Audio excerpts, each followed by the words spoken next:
your heart whenever you're sharing a story. But some of you are sitting here and some of you are not, as I shared the story about my neighbor and just the miracles of not only how God opened a door for healing physically, but spiritually.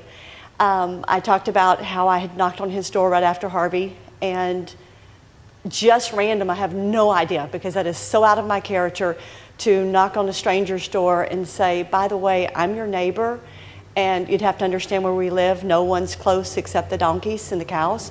To randomly just knock on his door and say, are you okay? And he's like, yeah, you want to come on in? And as our conversations over time, he's like, I was just afraid you were going to invite me to church, because I was standing there in my work clothes, and you have this idea in your head. And I never did. Like, no. He quickly informed me he was agnostic. I'm like, what's that mean? But I began to look the word up. But that was never the course of the conversations. It was just, hey, I'm your neighbor. And I began opening the door with brownies and cookies and banana bread and just a little welfare check. Found out his wife had passed away after struggling with cancer for years. And you feel really bad that you've lived somewhere near someone for nearly 30 years, at that point 25, and really didn't know them, other than just to see a person out in their yard on occasion. And as time went on, our whole family became friends. Andrew would stop by, he'd come over, and Tim would visit with him, and just becoming just a neighbor.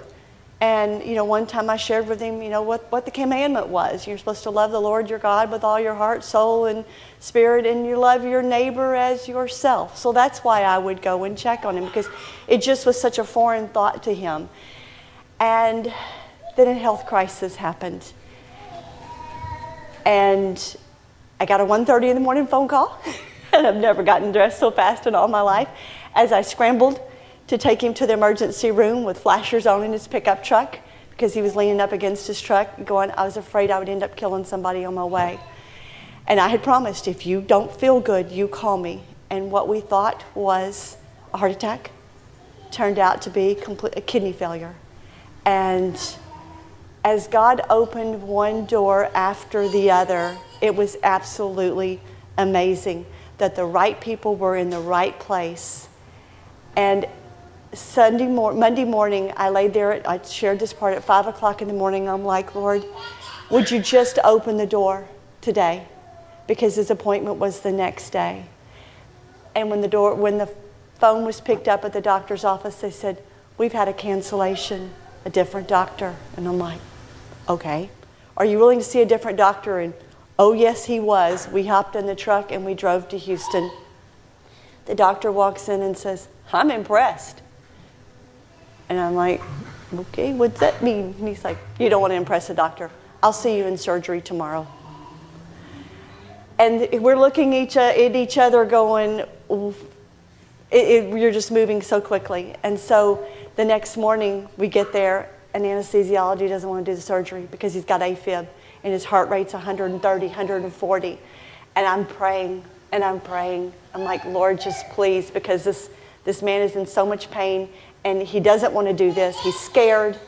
But before we walked out the door, as we were getting into the truck, he said that morning, I wanted to let you know I made it all right with him this morning.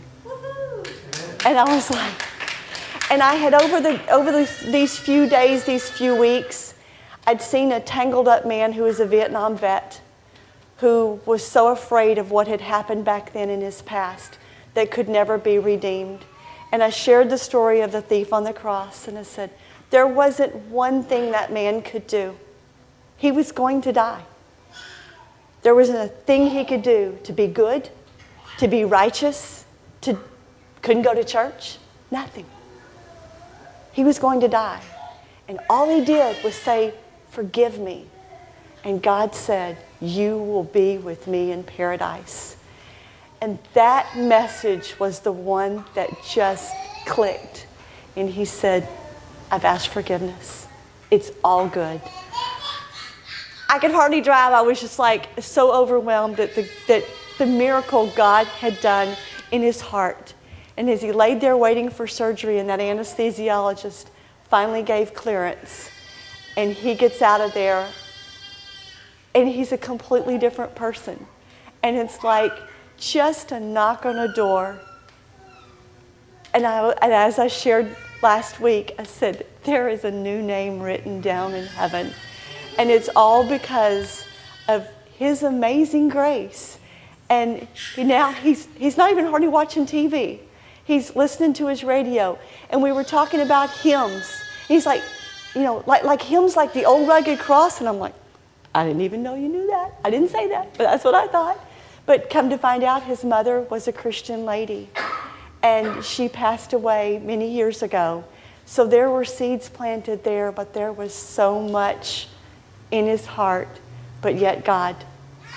And someone asked me yesterday to write in the Bible my favorite verse. And I said, well, I'll share my favorite one right now. And I went to the Sermon on the Mount and to the Bible verse that says, you are the light of the world.